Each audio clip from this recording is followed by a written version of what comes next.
Selamat pagi, siang, atau malam buat Ibu dan teman-teman sekalian. Kali ini saya akan mempresentasikan hasil tugas akhir saya, yaitu instrumen COVID 2019 KPO 02 pada perusahaan PT Pos Indonesia. Sebelumnya, saya akan memperkenalkan diri terlebih dahulu. Nama saya Riza Santia Maulai dengan NIM 68 2019 148 beserta rekan anggota kelompok saya yaitu Alvin Khaira dengan NIM 68 2019 113 dan Dian Anggreni Margareta Dwe dengan NIM 68 2019 092. Desain faktor. Faktor desain adalah faktor yang dapat mempengaruhi desain sistem tata kelola suatu perusahaan dan memposisikannya untuk keberhasilan dalam menggunakan informasi dan teknologi. COVID 2019 menjelaskan beberapa faktor desain penting yang perlu diperhatikan dalam rancangan sebuah sistem tata kelola organisasi, yaitu pertama, strategi organisasi atau enterprise strategi. Dua, tujuan atau sasaran organisasi atau enterprise goal. Ketiga, profil risiko atau risk profile. Empat, permasalahan-permasalahan terkait informasi dan teknologi atau IT related issues. Yang kelima, landscape ancaman atau threat landscape. Keenam, kebutuhan, kepatuhan atau compliance requirement. Ketujuh, peran dari teknologi informasi atau role of IT. 8, model pengalihan daya teknologi informasi atau source model for IT. Kesembilan, metode implementation teknologi informasi atau IT implementation method. Dan yang ke-10 adalah strategi adoption teknologi atau teknologi adoption strategy. Berikut adalah penjelasan faktor desain pada PT Pos Indonesia. Yang pertama ada faktor desain enterprise strategi. Dalam faktor desain ini akan mengidentifikasi mengenai strategi bisnis pada PT Pos Indonesia. Ada 4 jenis strategi bisnis perusahaan, yaitu growth acquisition, innovation differentiation, cost leadership, dan client service atau stability. Fokus utama dari PT Pos Indonesia ini adalah terkait dengan pertumbuhan perusahaan. Dapat dilihat pada gambar ini bahwa nilai tertinggi yaitu innovation acquisition. Pertumbuhan perusahaan dapat berkembang dengan melakukan inovasi baru dalam pelayanan-pelayanan dan kestabilan yang ada pada PT Pos Indonesia. Kemudian yang kedua adalah faktor desain enterprise goal. Pada tahap ini akan membahas mengenai tujuan bisnis PT Pos Indonesia. Pada COVID 2019 terdapat 3 jenis tujuan bisnis perusahaan. Dan kita lihat pada gambar ini, enterprise goal 03, kepatuhan dengan undang-undang dan peraturan eksternal. Enterprise goal 08, mengoptimalkan fungsi proses bisnis. Kemudian enterprise goal 10, motivasi dan produktivitas, beserta enterprise goal 12, program transformasi digital. Yang ketiga adalah faktor desain risk profile. Untuk tahap ini dilakukan untuk mengidentifikasi profil risiko yang dimiliki perusahaan PT Pos Indonesia. Dari hasil penelitian ini bahwa serangan logis atau logical attack merupakan risk rating tertinggi pada PT Pos Indonesia. Hal ini dikarenakan dalam rancangan tata kelola sistem informasi pada perusahaan ini memperlihatkan detail terkait transaksi dan layanan. Yang keempat yaitu faktor desain IT related issue. Pada tahap ini akan membahas mengenai permasalahan terkait IT yang dihadapi PT Pos Indonesia.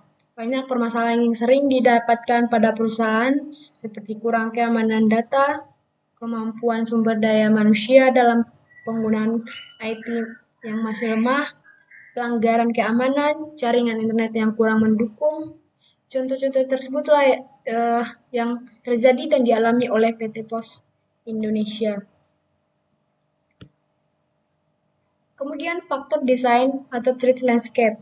Untuk mengidentifikasi tipikal ancaman yang dialami oleh PT Pos Indonesia ini, terdapat dua level ancaman, yaitu ancaman level normal dan tinggi. Di gambar ini kita dapat lihat ancaman normal memiliki 68%, dikarenakan pada saat perusahaan PT Pos Indonesia beroperasi, ancaman tersebut dapat dikontrol oleh perusahaan tersebut. Ancaman diantaranya adalah seperti koneksi internet ataupun perangkat keras yang tidak dapat beroperasi dengan baik. Lalu yang keenam ada faktor desain compliant requirement. Compliant requirement ini membantu PT Pos Indonesia dalam klasifikasi subjek yang dibutuhkan untuk beroperasi. Nilai normal mencapai 77% karena PT Pos Indonesia telah memenuhi peraturan dan persyaratan pada industrinya, yaitu seperti peraturan perusahaan, IMB atau izin mendirikan bangunan, akte pendirian bangunan, dan NPWP, nomor pokok wajib pajak. Kemudian yang ketujuh ada faktor design role of IT. Tahap ini mengidentifikasi peran teknologi informasi dalam pengelolaan PT Pos Indonesia. Peran teknologi informasi dalam perusahaan terdiri dari 4 bagian, yaitu support, faktor, factory, strategi, dan turnaround. Strategi merupakan nilai tertinggi, yaitu 5. Karena penggunaan teknologi informasi pada PT Pos Indonesia mempunyai dampak besar. Hal ini dikarenakan dengan menggunakan teknologi informasi memudahkan PT Pos Indonesia dalam menjalankan proses bisnisnya. Kemudian yang kedelapan ada faktor desain source model of IT. Bagian ini akan membahas tentang sumber model teknologi informasi pada PT Pos Indonesia. Sistem informasi ataupun teknologi informasi pada PT Pos Indonesia menggunakan layanan 3 pihak, yaitu outsourcing bernilai 25%, karena PT Pos Indonesia masih memerlukan sumber daya untuk menghasilkan produk layanan yang cenderung susah atau rumit. Yang kedua ada insource yang bernilai sebesar 17%, karena pada PT Pos Indonesia memiliki tenaga IT seperti menggunakan staff. Sedangkan cloud bernilai 58%, karena perusahaan menggunakan Google Drive, Mail untuk surat menyurat. Yang kesembilan ada faktor desain IT implementation method. Pada metode implementasi teknologi informasi, ada 3 jenis metode yang digunakan dalam pengelolaan, yaitu Agile, DevOps, dan tradisional. Agile bernilai 47 karena teknologi informasi pada PT Pos Indonesia mendukung proses bisnis mereka. DevOps bernilai 25% karena sumber daya manusia di bidang teknologi informasi yang ada masih terbatas. Dan yang ketiga yaitu tradisional bernilai 24%, cocok diterapkan untuk mempermudah merancang dan memanajemen kebutuhan. Dan yang terakhir ada faktor desain teknologi adoption strategy. Ada 3 jenis strategi adopsi teknologi, yaitu first move, follower, dan slow adapter. PT Pos Indonesia lebih condong pada follower karena memiliki sumber daya yang mampu untuk mengimplementasikan perkembangan teknologi informasi. Besar dan kecilnya perusahaan ditentukan oleh banyaknya karyawan yang tetap yang bekerja pada perusahaan tersebut. Berikut ini keterangan tentang struktur proses APO 02 COVID 2019 Capability Level Assessment yang ada pada